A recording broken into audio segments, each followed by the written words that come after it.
Let's do this. The Cult of Hockey podcast by the faithful and for the faithful. I'm David Staples of the Edmonton Journal, and I'm here tonight with Bruce McCurdy.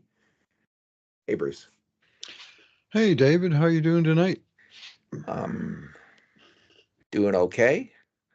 I'm doing okay. Yeah. Yep. How are you doing? Oh, just hunky-dory. Another night of high entertainment from our Edmonton Oilers. Oh, man. This team. For some reason, I still think they're a good team, Bruce, but it's starting to get more distant in my head why I think that. Yeah. All right.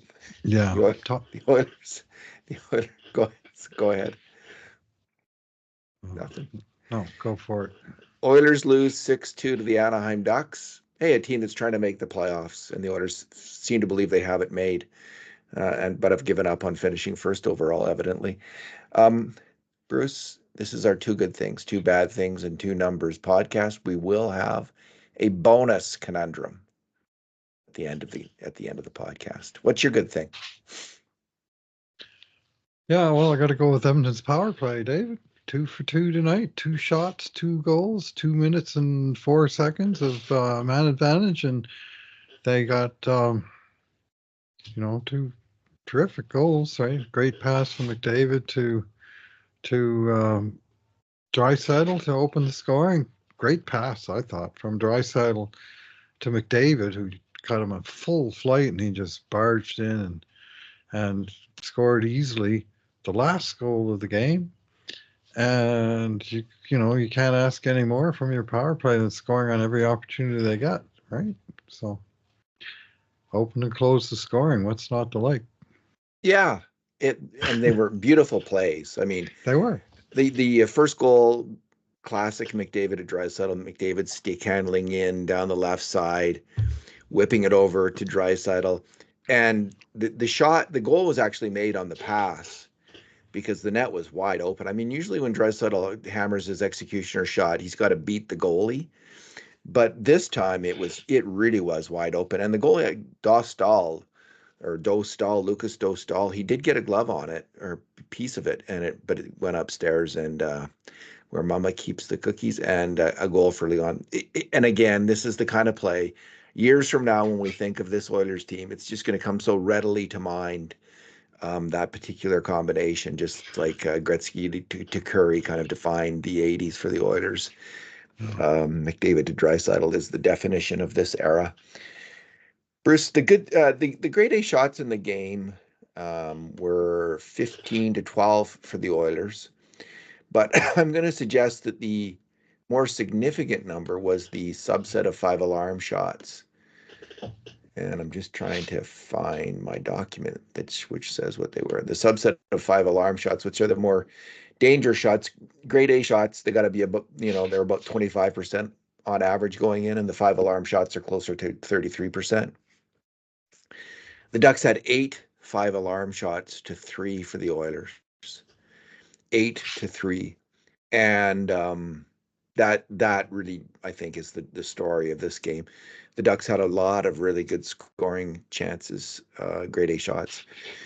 So I say that by way of, I can't really think of a good thing other than the power play and those 2 plays for the Oilers. It was a fairly mediocre performance for the Oilers. Although my good thing is I did think at the start of the game that I noticed the wingers seemed to be hustling a little harder in tonight's game for the first 5 minutes. At least all the wingers were charging out there. And I think it has to do with my good thing, which was the trade today, which brought in 2 more forwards.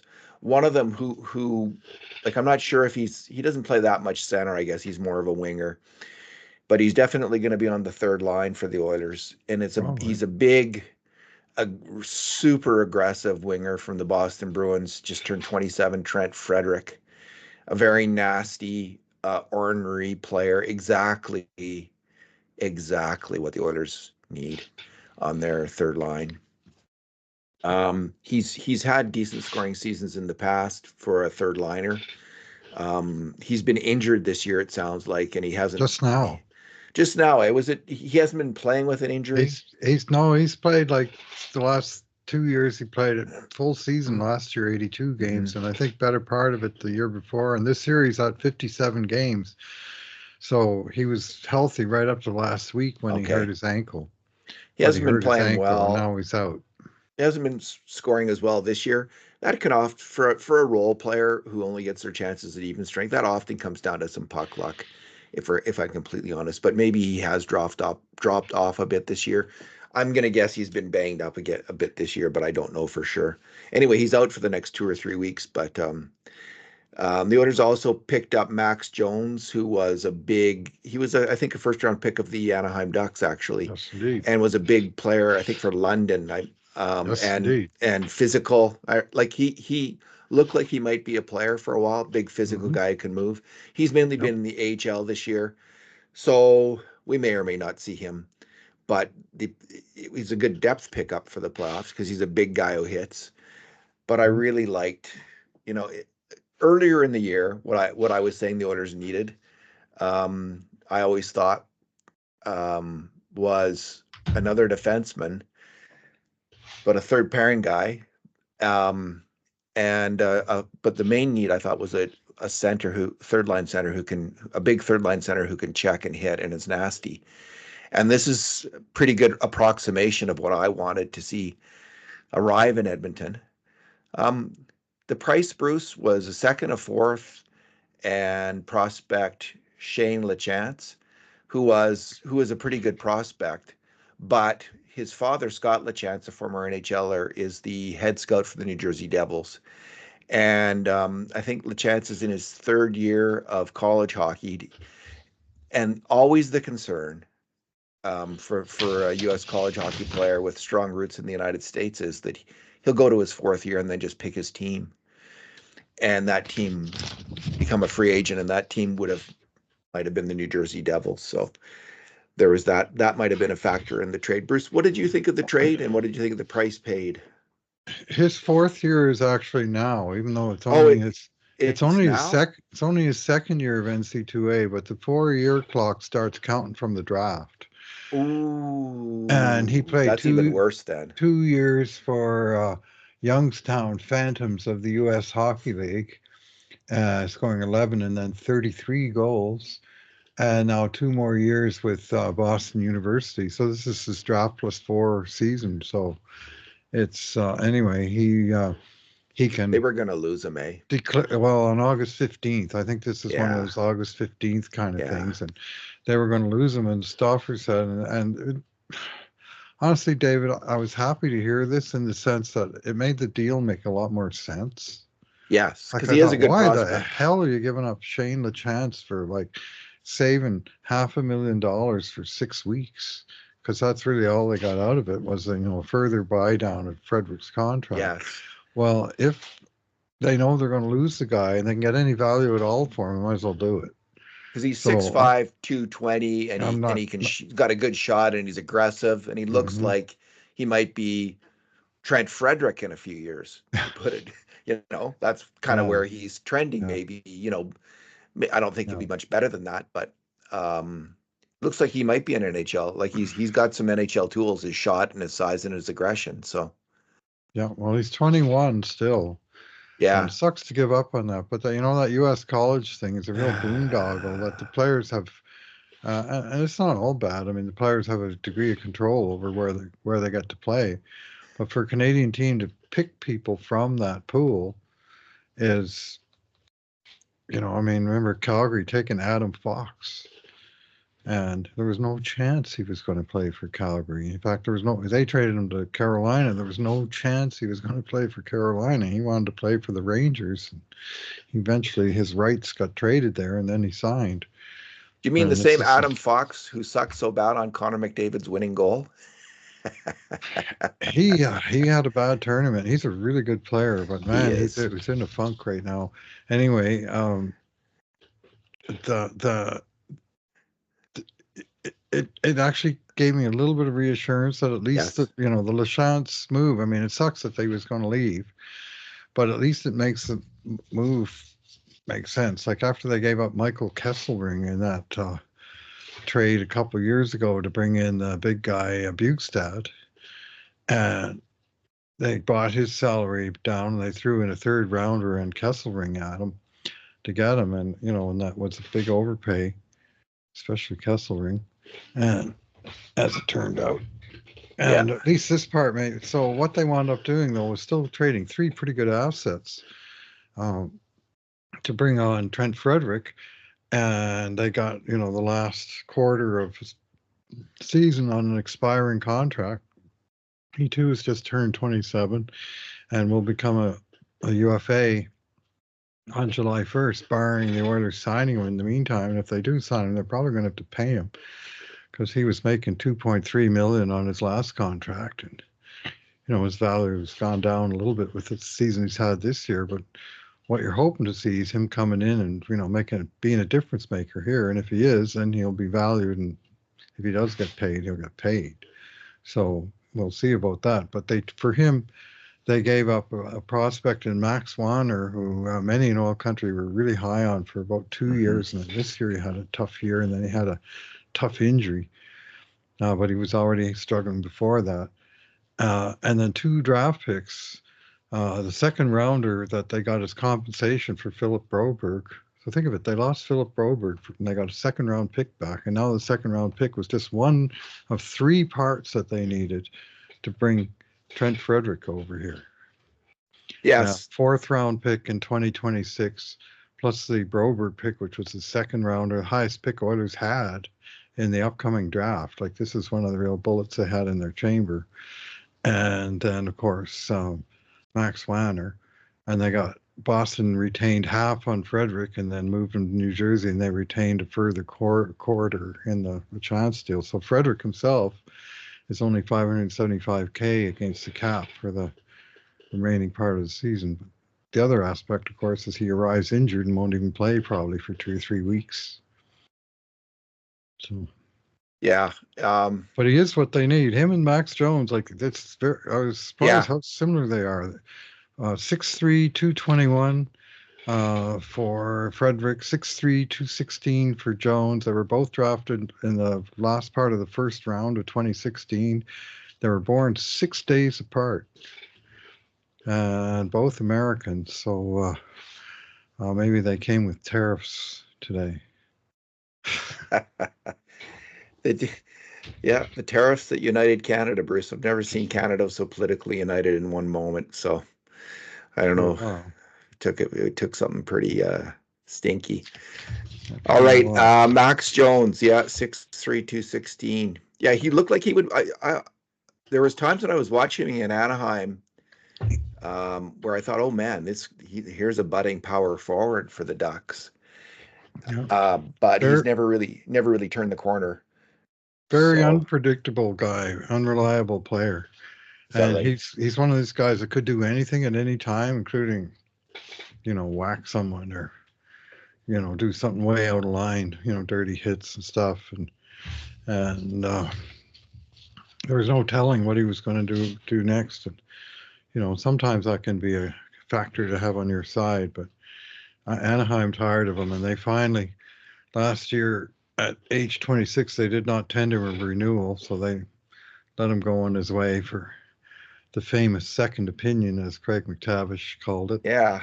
And so he went to Boston and was quickly given the second opinion. They cut him after 4 games. They waived him through the NHL, and then the 30 other NHL GMs gave him opinions number 3 through 32 that you're not an NHLer at this moment, Max, and he's been toiling down in Providence for most of the year. So he's an arrow in the quiver that if they're getting pushed around in a playoff series and they want to get, put out a big lineup and maybe do the USA thing from the Four Nations Cup, they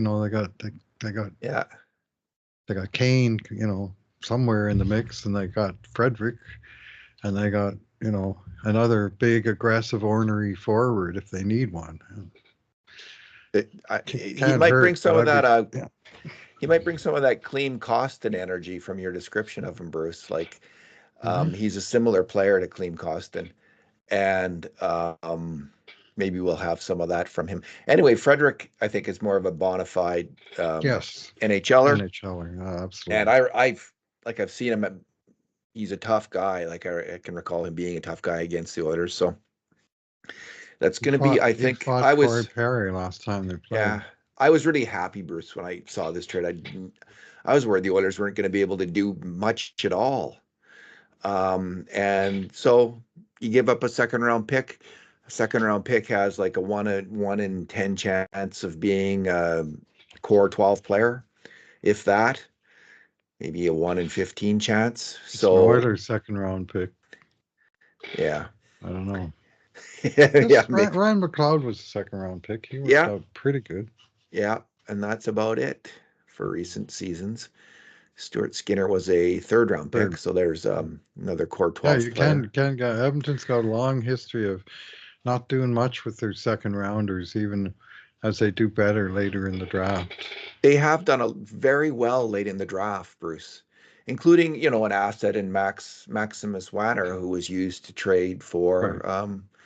for Frederick. So yeah, like the trades always look worse, Bruce, when it involves um, eating cap space with the other team, like because then you're giving up multiple assets, and you think, and so instead of just like a second round draft pick for Trent Frederick, it's all this other stuff involved too, and you think, oh man, the owners they go fleeced in that deal they're giving up, but what they're giving up is they're paying for the cap space with the fourth pick and the prospect. So anyway, I like the trade quite a bit. And this is again, I'll give my standard caveat. I have not done the work to tell you whether or not Trent Frederick is going to be a useful player to the Oilers or not. I don't think you can do that unless you've watched the player closely, like really closely, taking careful notes for about his last 20, 30 games. If you want to get a sense of his true talent right in the moment, right now, that's what it takes. And very few people who are commenting on the trade have done that work. And you Right. would hope that the Oilers have. That's their they actually pay people. That's their only job. So they better do it, and it's up to them to Hmm. get this right. So they better get it right. Everyone else, though, you see a lot of certainty of opinion about deals like this. They're not speaking from that kind of knowledge base, and neither am I. So I don't know if this is going to work out or not. Right. Well, when you look at what needs the Oilers have, well, he's not a right shot center, which they kind of need, and he's not a speedster, which they still kind of need, Frederick. But boy, does he ever check a lot of boxes of uh, things they don't have a whole lot of. Really, Like yeah. his physicality, 119 hits. Oilers have one guy on the forward line, Vasily Podkolzin, who's got 133 hits. Next on the team, Kasperi Kapanen with 52. Like they're very passive and they do try and play a contained game, so it's coached to some degree. But man, oh man, I've been watching hockey since 1963. And you got to have some degree of physicality, aggressiveness, intimidation factor. You look at the teams that succeed, and they all seem to have some element of that. And with the Oilers, it's not their void. They got a couple tough guys for sure, but I don't think they got enough. And they added one today, if not two, although I think only one will play. Yeah, And that helps to address it. If Kane comes back, then and it looks anything like the player he once was, then the equation will have changed significantly. But you can't count on only Kane coming back and suddenly transforming the Oilers into this fearsome team. you don't need a team of beasts, but you Oh, need a few of them, right? yep. You need a few. You need a few of those Yeah. guys who Hmm. are just scary. And Frederick has a bit of that in his game, and obviously Vander Kane does too. And again, we both recall the fourth lines of the last two Stanley Cup winners of Florida and Las Vegas. They're full of big Bobby clobbers. So Yeah. that's who the competition is, and now we're that much closer to measuring up against them. And Kane, if you were to trade for a top scoring winger, with Kane's physicality and scoring prowess in the past, you might be pretty excited. The problem with Kane is, of course, his injury status, and we don't know when he'll be back, if he'll be back, and what kind of player he'll be when he comes back. I'm trending in the optimistic direction because of his play last year in the playoffs when he was injured, and he was still really good, I thought, especially physically. So I think he'll at least bring that physical dimension. And I know, like, I have been frustrated with Kane myself when news came out this week, about whether or not he would be coming back for the regular season or the playoffs. But I guess I'm on another level, like I know that some teams may bend the rules a little bit, but if Kane is actually ready to come back, let's say at the end of March, it's frustrating for that to happen on a certain level because so many teams are bending the rules. On the other hand, you can see from the player's perspective, he wants back in. He wants to get ready for the playoffs. He wants to do his best, and he might feel like he needs some games. He needs to get in those games, 3 weeks of games, like we see Klingberg slowly acclimatizing again to the NHL. So I can see from Kane's perspective, certainly that he would that he wouldn't want to give necessarily an answer. No, I'm not going to be ready if he thinks that he might be. And if he is ready and he can play well, Bruce, that's a hell of a guy to pick up in the last month of the season. Yeah, well, I mean, from a, NHL 2025 playing the game perspective, the perfect scenario is he comes back like Nikita Kucherov did in 2021, haven't played all season. They've used his cap space twice over, and then he's full himself. He's like 125% for game one of the playoffs. I mean, obviously Kucherov's another level of player, but he led those playoffs in scoring without having played a game all year. Oh man, and it was a big deal. And yet he wants to play before the time's up. He thinks he's going to be ready. The fact is, nobody knows if he's going to be ready. He's really just started his condition, and I can see a scenario where we actually get to the end of the season and he still hasn't played yet, but they haven't used the cap space because they've had to hold it back for him. That would be so Oilers. Things sometimes don't work out, although they do sometimes. Sometimes you win the lottery ball goes in the right direction, and Connor McDavid's an Edmonton Oilers, so we can't really complain about luck. Bruce, let's move on now to bad things in the game. What's your bad thing? Well, I think I'll take the Oilers at 5-on-5, David. Okay. They won the power play and special teams part of the game 2-0. Scored twice, killed both Anaheim penalties, but the other 54 minutes of the game, I think it was, were pretty problematic with Anaheim scoring 6 times and Oilers not at all. So they wound up with a whole lot of minuses on scoreboard today, David. A minus 30 collectively for the 18 skaters, and some pretty rugged nights by a few players. But I mean, maybe it was just it was in garbage time and I was frustrated watching it.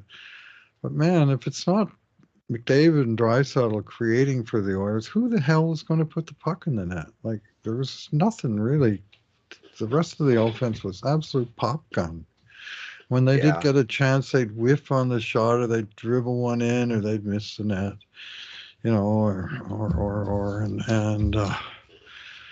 not that they're not giving an honest effort. Although there's a couple of times I raised my eyebrows a little bit, but effort's all fine and dandy. But I always think of George Carlin when I say those words. He's got a great monologue about fine and dandy. Anyway, they weren't fine and dandy, and they, I mean, I got the idea sometimes you could put Henrique, Janmark, and Brown out there for 1,000,000 years and they wouldn't score. It's just not there. And there are other nights where they're okay, but there are so many nights where it just looks like these guys are just biding time, hoping for the big guys to come out and put 2 or 3 points on the board. And if you're going to play like that, you can't be letting in 6 goals, boys. You just can't be doing that. Janmark has really been going through the motions in a way that I have never seen before, like in the last 20, 30 games. Like there was a play tonight where he was weak down the boards and they scored. So yeah. There's a few weak ones tonight, and the experts will be blaming the goalies and pointing out expected goals, which has kind of some weird numbers. And there were some weird goals and there were some weird shots that went into traffic and came out the other side in the net somehow. But it wasn't just the goalies. There was lots of culprits out there in this one. Bruce, I'm going to pick on one of them. I think that was Leon Draisaitl's worst defensive game of the season. Not close. Yeah. And, in seasons past, I think I've regularly got off on Draisaitl's defensive play. And this year I've been largely complimentary for a reason. He's having his best year. Two-way hockey. He's been unbelievable on the attack, and he's been really, really good on defense. I've never quite bought into the Selke discussion with Leon. And tonight is a case in point because there are these lapses in his game. And it got worse as the game went along. I mean, in the first period, it might have been as he was making the pass, he got jostled by Alex Killorn, but he looked to me like he passed the puck right out into the slot, and it was banging the Oilers' net. The next goal, he loses a face-off, and then it pinballs around. I think that might be the third goal, actually. Pinballs around off several players and ends up beating Calvin Pickard. It's the next two goals, though, that are not indicative of his play this year, but indicative of his play in previous seasons. I think on the fourth goal, both Bouchard and Kulak lose battles behind the net, but Leon gets sucked behind the net. Instead of guarding the house, taking care of the front of the slot, he's pulled in behind the net as well. And there's now 2 Ducks fighting for the puck and 3 Oilers and 1 Duck in the slot. And that's the guy who scores when the Kulak and Bouchard lose battles and it pops out front and Leon's not there to cover the player. Then came probably the worst moment of the night for the Oilers. It's Darnell Nurse pinches in ill-advisedly, although they're down in a game. So I can see a player trying to make something happen, but he loses the battle for the pinch. It's probably like a 60-40 battle in his favor, but he doesn't get there in time and he loses. And there's a rush up ice. It is fully contained. I think there's 3 Oilers back and 3 Ducks rushing. There's Draisaitl and McDavid coming back on the back check. But first, McDavid gets beat down the ice and then on the pass into the slot. And Leon makes probably like one of the most pathetic back checks of the year. He lets his guy go right by him without ever picking up any kind of pace or showing any kind of effort to check him. And that's the player who scores. So not a good moment for Leon Draisaitl. Everyone has bad moments in hockey, and Leon's had few of them this year, but that was one of them. Well, I just wrote the 10-game review of Oilers games 51-60, and of course that was a mess of a set of games with Oilers going 3-6-1. And Leon was the highest graded Oiler skater or tied for in 9 out of the 10 games. And his average grade for the segment was 7.5, and the next best Oiler, forward or defense, not goalie, but forward, next best Oiler skater was 5.7. Right? It wasn't like he was the tide that lifted the whole boat. It was like he was all on an island by himself. Yeah. And the whole rest of the team was, underwater. It's sort of 5.5 is average, over the longer term, as we've seen over the years. And way more below that than above. And there's Leon at 7.5, and he's just stone alone. But he was great game after game. He was the best player in all 5 games on the road trip, best skater. Yeah. And tonight he just didn't have it, and he still got a goal and assist, but on the power play. But at even strength, his defensive game. I mean, before any of the 4 goals you described, he threw the puck away for a clear-cut breakaway for Troy Terry about 5 minutes into the first period. This is after that's Oilers, true. Yeah, that Oilers had passed it. 4 great shifts in a row. The first 4 lines all came out and they dominated. And thought, here we go, we got it back. And then that pass happened. He tried to feed Nurse. Nurse missed it, and so I think the 2 of them kind of messed up a little bit. But it's hard to tell who he fired a pass yeah. back to the point, and it wound up being a breakaway for the other team. And I'm saying to my wife, this is like 5 minutes in running time. since the last time a star forward for Edmonton coughed up a breakaway, clear breakaway to a star player on the other team. This got to stop. And it sure didn't stop tonight. It was defensively not good, and it wasn't good from their top two lines, in particular on the defensive side. Indeed, Bruce. I gotta go get my power thing for my computer here. We're gonna get snuffed out on air. But so you start with your number, and I'll be back shortly. All right. Talk to you in a sec. Yeah. Well, my number is, hate to say it, 0 points at 5-on-5 for Connor McDavid now for 11 games. 11 games that Connor hasn't scored a point. Back last time he did was January 27th. This is now March. In that time at 5-on-5 with him on the ice, the Oilers have been outscored 16-2. With another 2 against tonight, and he was, I think, defensively culpable on one of them. And you know what?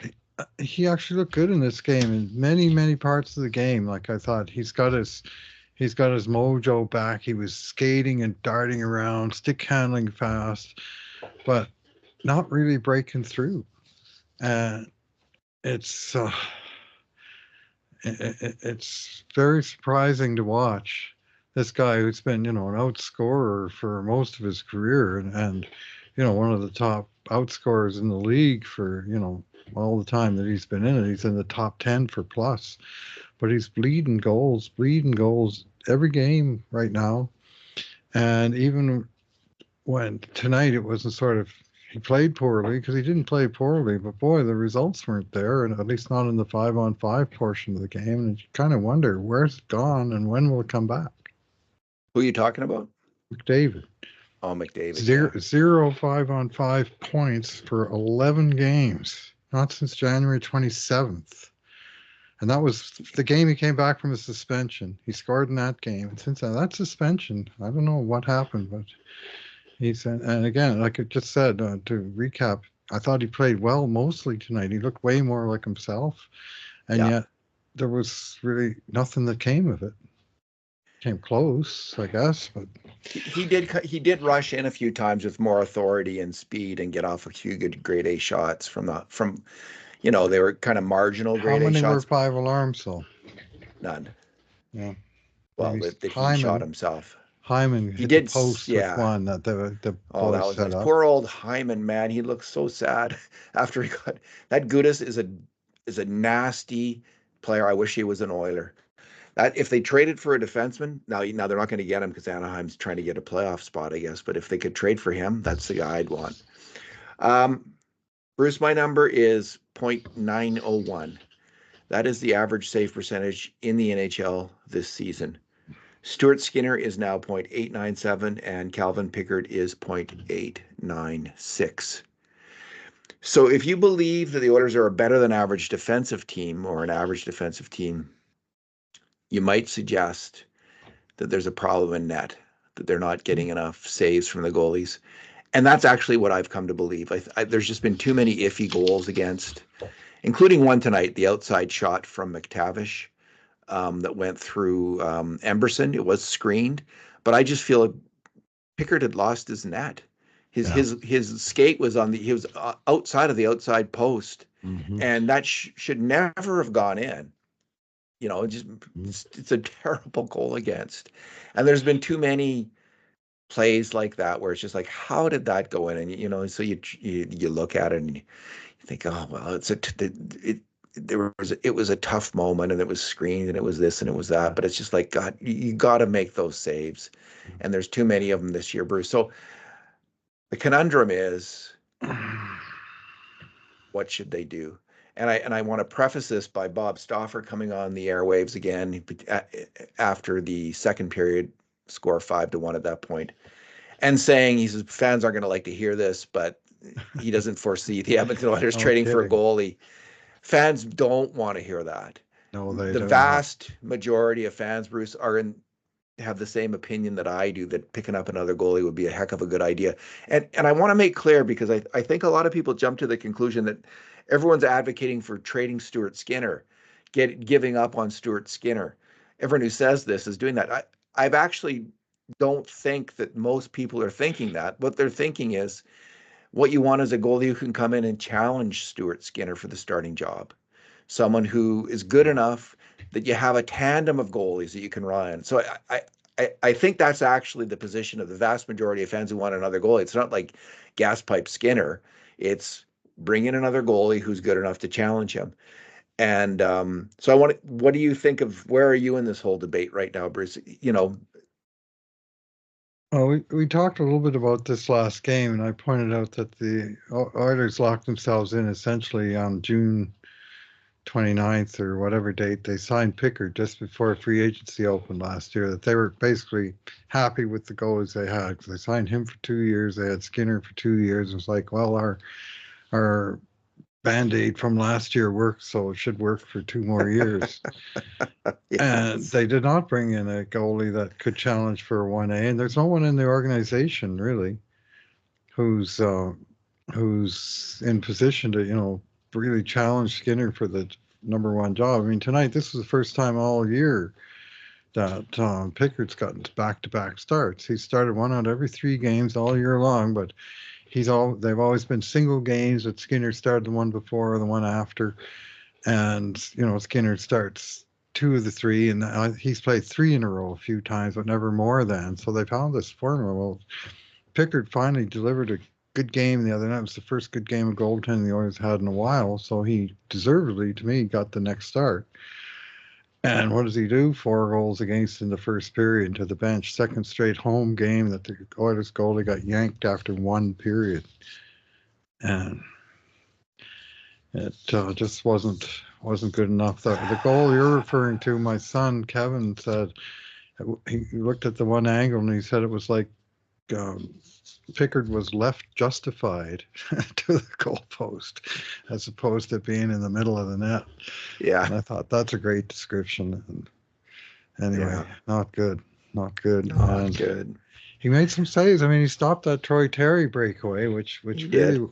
would have been disheartening. But then plenty of Yeah. disheartening stuff did happen later, and he did not look like a happy man on the bench. And why would he? Yeah, on the farm they have Olivier Rodrigo as a .902 save percentage, And and plummeting. Colin Delia was a .902 save percentage. And I only bring this up because I Rising. wanted to inform you that Colin Delia is born in Rancho Cucamonga, California.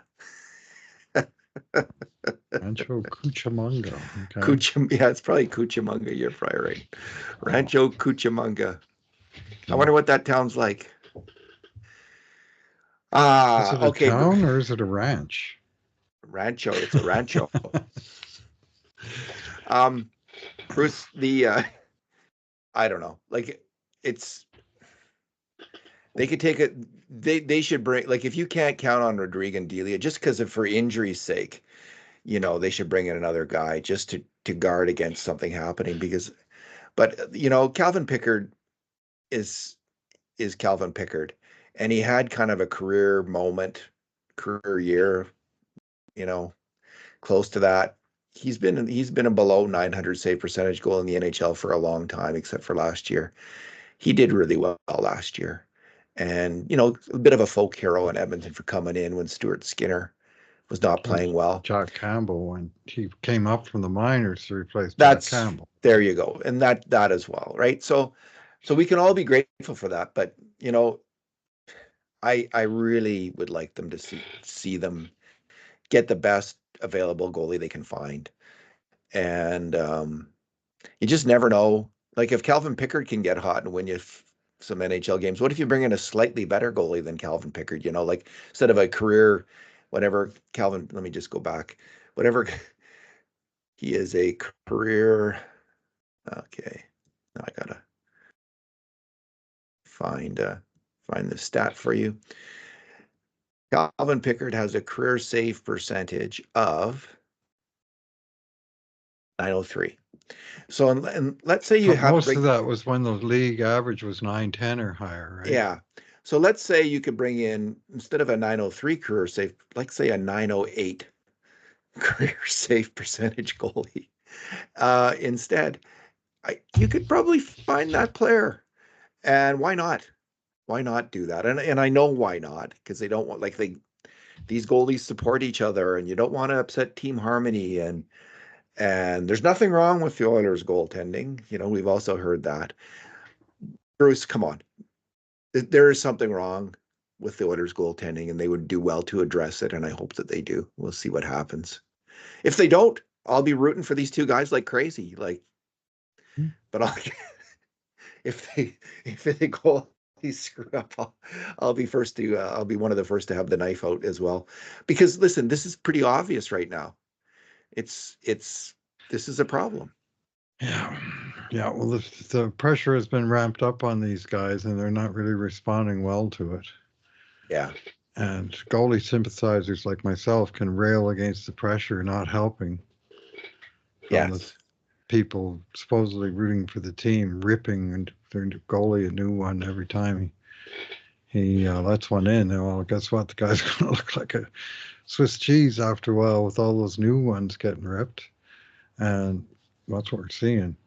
But I'd be they're surprised. not responding. So I guess some players do read social media, which I think is insane. If you're an NHL player and you're reading that stuff, you've had really poor media training, and you're not exercising proper mental hygiene. If you're actually reading that as an NHL hockey player, I think it's a big mistake, and it's on the player. Now, but that doesn't stop them from hearing just the crowd, obviously, the family, and everyone else talking about it, and the buzz. But that comes with letting in bad goals. Like that's what happens in a Canadian city when you let in iffy goals. You're going to hear it.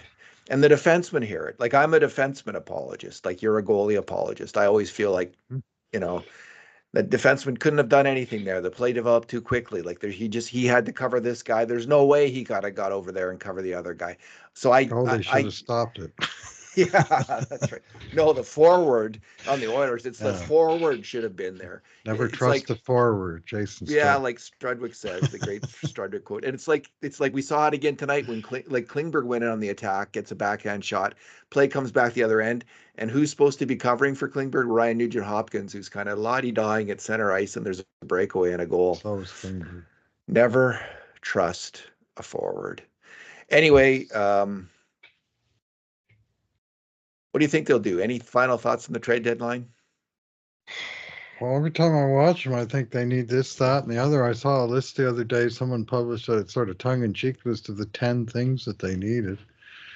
Right, couple scoring wingers, right shot center, grinding winger, 2-3 defensemen, 2 goalies. It was a long list, and it was, like I say, tongue-in-cheek to sort of accentuate the fact that the way the team's playing right now, they're not close. Like, honestly, they don't look like a playoff team a lot of these nights lately, and that's more than a little concerning at this point. This has gone on long enough. I mean, they've lost 4 straight at home. And of course, they lost 4 out of 5 on the road trip. So, who was it? Yogi Berra or Casey Stengel? So the problem is they've got no other place to play. Can't win on the road at home. Can't win on the road, and we got nowhere else to play. Here's my prediction. Arvidsson and Klingberg are both going to be really good in the playoffs. Arvidsson actually has, according to our numbers on grade A shots, he's having a pretty good two-way year. Very similar to Warren Fogle last year, his numbers, in terms of creating grade A shots and defending against them. He just hasn't had good puck luck. He's had terrible puck luck. So I think Arvidsson's going to come through. I think Klingberg's game's going to come together. I actually think Janmark, Brown, and Henrique are going to play better as well, which isn't saying necessarily a whole heck of a lot. But I have some faith in all of these veteran players to come through, especially Arvidsson and Klingberg. I think we're going to see good things out of. I like the trade that they made. So I don't think they have, and I think Evander Kane, I'm also bullish on his return and think he's going to be good. So I think the need isn't a defenseman. Although if they pick up a depth defenseman, that's good, or another forward.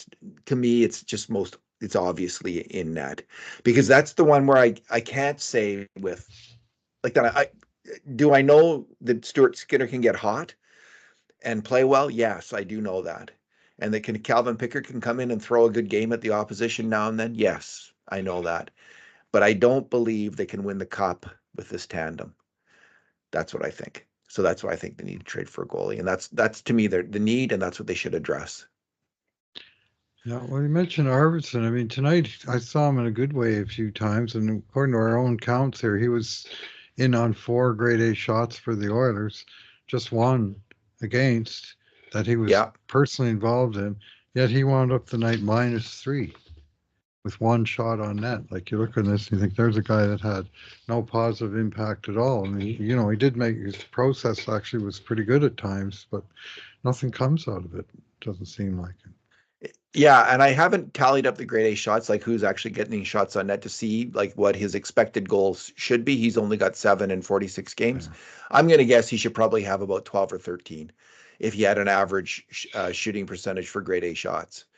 So I do think a lot of it is some pretty bad puck luck for Arvidsson. Maybe he could go to the net a bit more.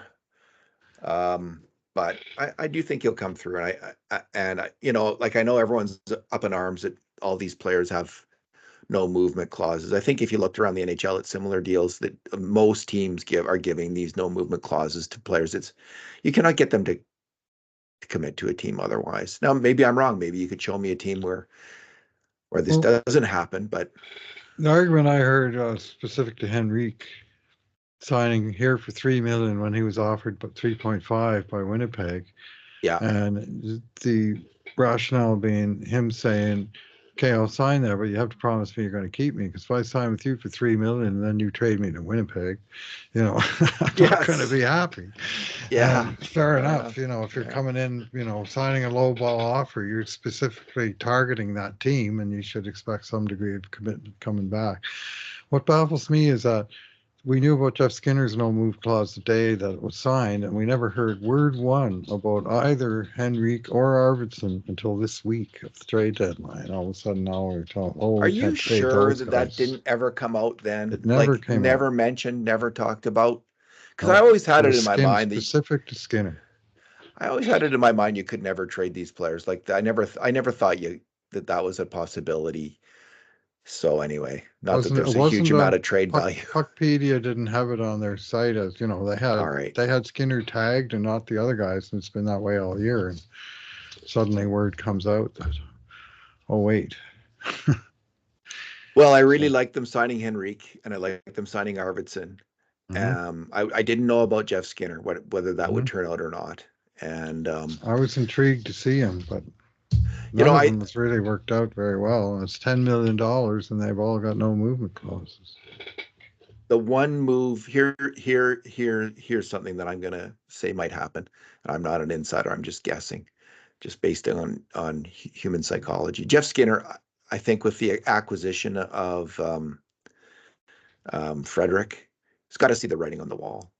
He's not going to be playing very much the rest of this season, I don't think. He's not in the coach's good books. He has been weak defensively, but okay on the attack. He's just not going to play a lot. It might be best for his hockey future if he agreed to a trade. And lots of teams are looking for scoring right now. You hear, I've listened to the Insider podcast, and they all want to score. It's hard to get a scorer. Well, some of them might settle for Jeff Skinner because they can't do better than that, and that would move out some cap space for the Oilers. So that's, to me, at this point, a more likely thing to happen than moving out Evander Kane and his contract. I mean, what if Kane is ready for the playoffs and comes through for a team? I just want that to happen for the Oilers, and I think it's not a bad bet. It's Skinner coming through for the Oilers in the playoffs. I'm not seeing that, even though he's been okay. It's not going to work out. Yeah, well, them sending him to the press box tonight was sending a message, and he'll be there Thursday night too, I think, and they'll just be saying, putting the pressure on, we can move you, Jeff, but you have to say yes, and if you don't, this is what the rest of the season is going to look like from, the view from 900 feet. They'll talk to his agent, and they will talk to him, and they'll say, okay, Where would you like to go? Where would you go? And and see what he says, because he might listen. If he's on an expiring contract. Yeah. If he wants another contract, He's got to make an he'll do. impression somewhere. He's got to make a good impression, and he has a chance to do that if he gets moved to another city that's in need of a scorer, needing an attacking player just like him more than the Oilers are. Someone who needs someone on their power play, for instance. Skinner just never got a chance on the top unit on the power play because there's no real space for him there. So it might work for him to get traded, and I think that there's punishment in being in the press box. It's the carrot and the stick approach, I guess, Bruce. Yeah. The old, and it might work to have him decide to move on. And there's been lots of good things with the player, like on the attack. He's a good attacker, but the Oilers don't need. There's just, I can't remember who did the analysis. I think it might have been our friend Jonathan Willis, who looked at Puljujärvi and why he wasn't making it in Pittsburgh. And he looked at all the various roles on the team and power play, special teams. And it came down to, even though Puljujärvi in some ways, like analytically, was having a good year, there was only a couple spots. There was only one spot that he was really competing for.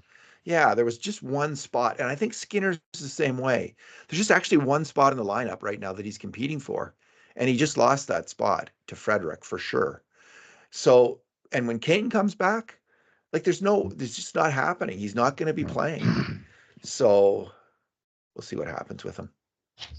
Yeah, one quick thought, David. You mentioned second unit power play. And one thing that happened tonight was Knobloch went to an idea he's tried before, which is switch out 3 guys from the first unit to the second and keep McDavid and Draisaitl out there. And they did that, and they scored because Leon passed it to Connor, and he scored. But I think it's actually a good strategy. Why play the whole 5 of them for 2 minutes if they're not getting it done? Switch them out, but leave your guns out there. And I think that's sort of a real interesting compromise as to how to get more power play time for other players and still be a threat to score. So, Bruce, that is there's my silver lining from that game. That is an excellent observation.